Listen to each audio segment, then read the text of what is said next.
You're listening to the Quint's podcast.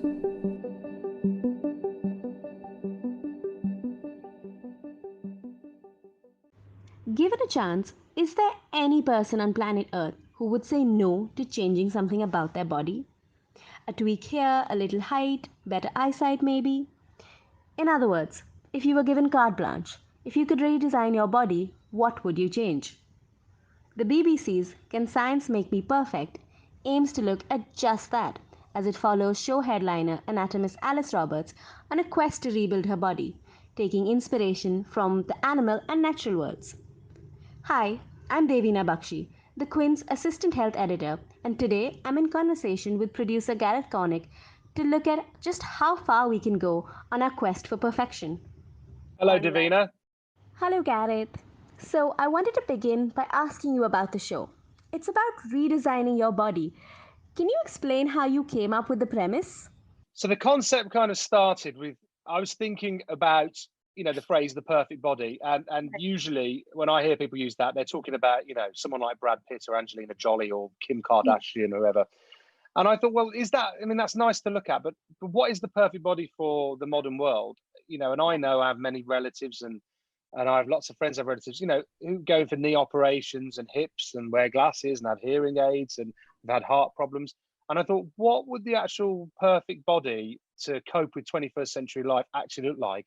And I got in friendly with a lady called Professor Alice Roberts, who's a brilliant anatomist and anthropologist. And she knows everything there is to know about humans and archaeology and evolution. And I kind of put it to her, I said, do you fancy, would you like to design it with me? Because you know everything. And she said, oh my God, absolutely. She's, had a real bugbear about certain parts of the body being quite badly designed and not fit for purpose. So we got in this together and I said, to make it more fun, how about we take you and redesign you, Professor Alice? So at the end of the show, you get to see yourself in perfection or whatever it might be. We'll get to see, an alternate version of you.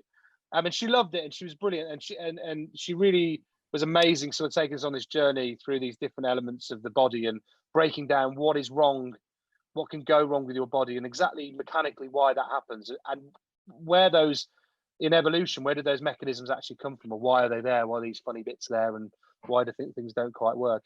And yeah, we had a lot of fun making it. And it was just a really, I think in terms of a show, it's a very, very relatable thing because every element of the show, as you go through bits of the body, and I know from the audience in the UK, loved it because they were like, oh my gosh, I know why I have knees that hurt. Yeah. Oh, I understand why the heart problems or why my eyes start to fail eventually as you get older. And so it was a really enjoyable, satisfying show to make it. And of course, the payoff, which is when Alice saw herself, was a brilliant moment because she'd done all the research and she suggested all the redesigns, but she hadn't seen the finished product, which was brilliant to reveal to her at the end of the show. How did she like the finished product? Was she happy with it? I think she was initially horrified when she saw it. Then she strangely sort of fell in love with it. She talked about taking it home, but her husband said no. He was very, very clear on that. Her husband said, I don't want that in my house. It's too freaky. But she loved it because she loved the science it was built on. And it was all the kind of thoughts she'd had over the years working in her professional life as an anatomist and anthropologist. She was really kind of sort of fell in love with it. And same with the audience as well. It was part measure when the sort of veil came off. It was part measure of horror. It was part measure of hilarity and laughing. And as sort of the middle bit of the audience were kind of like, oh, that's really rather interesting. So, and that's the kind of reaction, I wish all my shows got. Yeah. So what were some of the things that made her perfect body or make a perfect body in general that you found out through the show maybe? Yes. So what we decided to do was rather than kind of just make up a redesign off the top of our heads, we looked at the animal kingdom because evolution, which is quite convenient for our project, evolution's tried to solve the same problem many, many times. So, for example, the human eye, if you were an engineer, it's quite badly wired. The wire that goes off the back of the retina, the back of the eye, should really go straight to the brain, but it doesn't. It comes out the back of the eye, in front of the retina. So you end up with actually have a blind spot, which anyone can sort of test by moving their fingers around in front of their face and closing an eye or two. And then it goes back in, whereas the octopus doesn't do that. It does it the logical way. And also the octopus is slightly bigger and better at taking in light. So we thought, all right, we'll have a bit of that. And we started to incorporate these ideas. So our model has kind of octopus eyes, an octopus sort of human mashup eye of the two, which is far superior to, which will, again, the whole purpose being, with this perfect body, your eyesight shouldn't let you down, up until you're 80, 90, 100 years old. And the same, with the knees, we looked at the knees, and knees are a real problem for people, especially in the Western world. And there's a lot of hip replacements, knee replacements. And we looked at legs, who's got the best legs. And actually it turned out to be the kind of ostrich form of leg, which our models got, which it may not be, aesthetically beautiful, but at the same time, it's actually very, very hardy and hard wearing, would last you a very, very long time, and you wouldn't need a knee replacement. Other stuff like the heart as well, which is, I've had relatives with heart issues.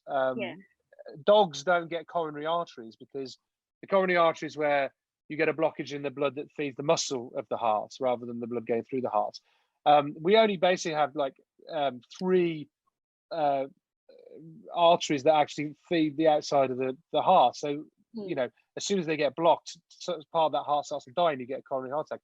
Dogs have loads. So, we went to a heart specialist and he kind of was like, you never have a dog with a coronary heart attack.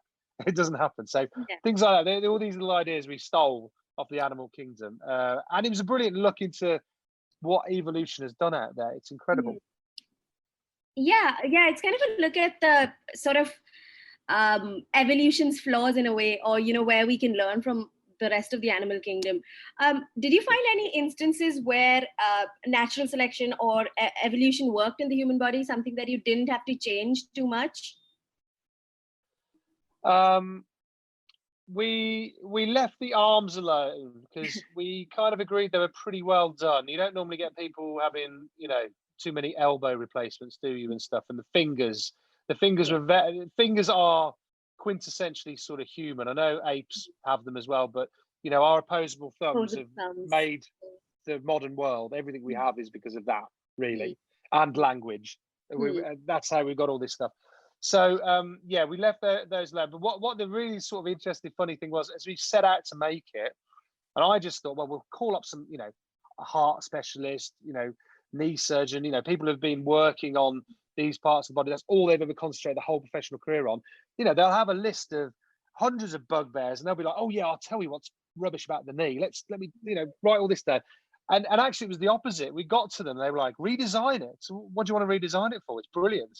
And a lot of the people we spoke to, the kind of bottom line was, yes, it has its faults, but say something like the knee. If you start to change something in the knee, say, for example, you try to get rid of the cartilage, or you try to move some tendons to try and, mitigate against injuries that people get, you cause knock-on effects either around the knee or further onto the body, to the hip, to the back. So although we kind of jokingly kind of say, evolution has, made some errors in that, it's incredible how finely tuned in evolution terms these parts of the body are. So it gave us a new appreciation for what a good job evolution really has done. But we did find a lot of experts in the end, who probably the ones with a bit more of a sense of humour.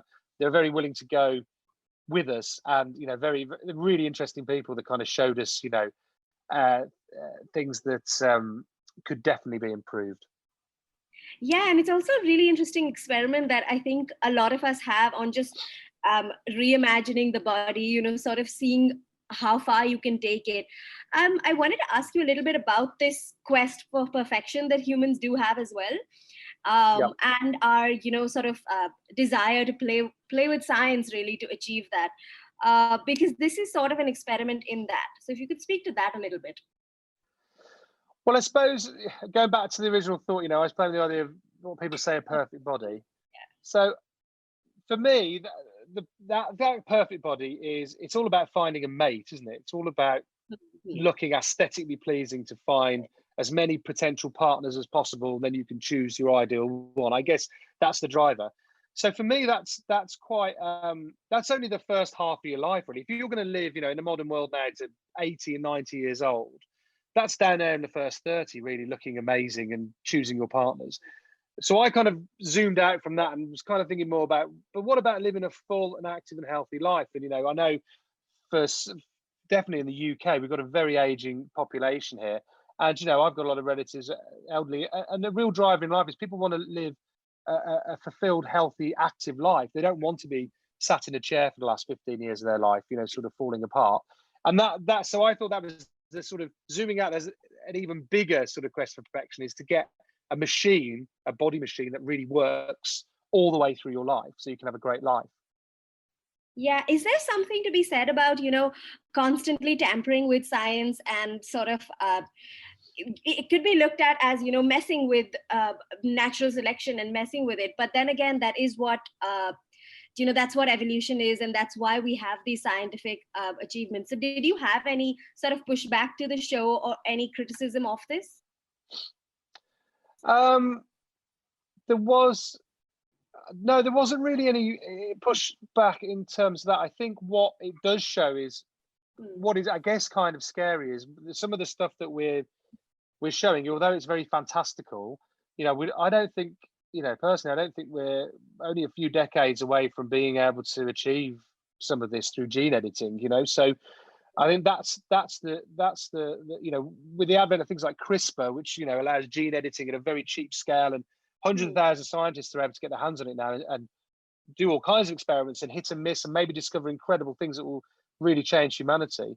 I think it goes back to what I was saying with the experts on the parts of the body.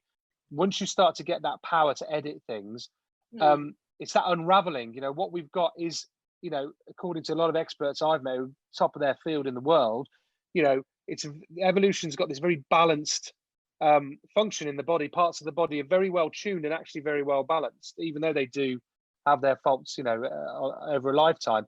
So to then go in and start editing and playing with those things could be a very, very dangerous job, because you don't fully understand the knock-on effects of changing one bit here could result in disaster in another area. Right. That could be, like with the final body that Alex came up with. Do you think that could work right now? I think you've sort of touched upon this, but, in 2021, is that a functional, aesthetically pleasing body that we could expect to see? Would it work? Well, I'll be honest with you. I don't know if you've seen the clip of the reveal of the body yet, but it's not, to a normal human, it's not aesthetically pleasing. It's slightly sort of freaky. There's a weird beauty to it. There's a sort of familiarness to it, and then it's slightly disconcerting because some things aren't right. But having said that, my argument would be if I redesigned the whole human race to be like that, then the male of the species would find that attractive, because that's what they look like. So they would inherently find that attractive. So I guess that's my argument back on that. But yes, to a pre-designed human, it doesn't look attractive. But to another perfect body male, it would look very attractive, I'm sure. Yeah, fair enough. I guess that would be how we'd be evolved then, to then appreciate. I can't believe it said I want to redesign the whole human race. I sound a bit dodgy there, don't I? But you know what I mean. I know. she would live in a world with other creatures the same as her, so they would all be attractive. Yeah. And I mean, essentially, it would be then that would be something that is aesthetically pleasing and also functional and all of that. The one thing that with the females in the audience was sort of shocking is our body has a marsupial pouch, and because Professor Alice has, I think she has 3 kids. Well, she knows about childbirth anyway. Let's say that I can't remember how many kids she's got, but she was like, right, I am, modern women do not need to go through childbirth, so I want it to work like a kangaroo, where the embryo crawls into the pouch and grows at the front, so she can carry on doing her job and not go through the pain of childbirth. So that was very sort of, a lot of women, but it was quite funny. A lot of the men were like, "What's that? It's a little baby in a pouch." A lot of the women in the audience are like, "Oh, that's a great idea, brilliant." Oh yeah, that is actually amazing, because it's been so long and we still have to deal with something as basic as not having painless delivery yet. So that would be super helpful. Was there anything else that people really appreciated or really didn't like?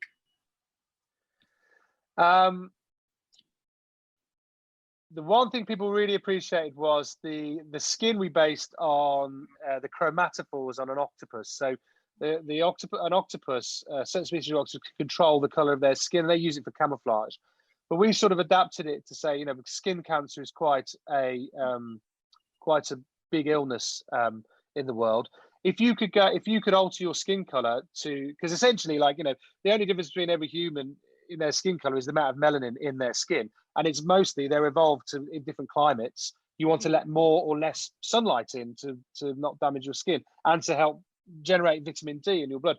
So we love the idea. People really like the idea that this woman could travel anywhere in the globe and her skin would adapt to the climate she's in, which is perfect. No more sun cream, and or no more vitamin D deficiency. If someone with darker skin goes to a cold country with less sunlight, they won't have vitamin D deficiency. So people really thought that was a cool idea, changing skin. Yeah, and that also it deals with a lot of social issues as well. You wouldn't have that much need for racism and things like that. If everyone, no, it would hopefully eradicate racism altogether. If we were everyone's all the same, different colors all the time. Yeah, you can't really sort of be horrible to people about it. Yeah. And just lastly, I wanted to ask you, what was the sort of weirdest or most outlandish change you made to the human body? It's got to be the legs. I mean, if you look at it, the legs are the thing that, because it's I guess it's kind of half the length of the body. It's outlandish to look at, but when you understand the science, it makes total sense. They are the best legs out there. They're fast. Mm-hmm. They work bipedally, so you can walk on two legs. And they don't break down. Ostriches, and emus and the like can run very quickly and don't have many problems with their legs throughout their lifespan. So it kind of makes sense, but it is freaky to look at. Yeah, it's a really interesting social experiment to just see with and then see people's reactions to it, and also know that there is this scope for improvement. It's not like we're a finished product. So that's exciting. Oh, yeah, there's always scope for improvements.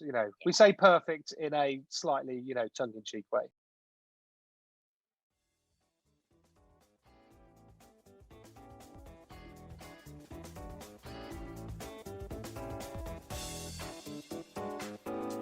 Thanks for listening. Log on to the Quint's website and check out our other podcasts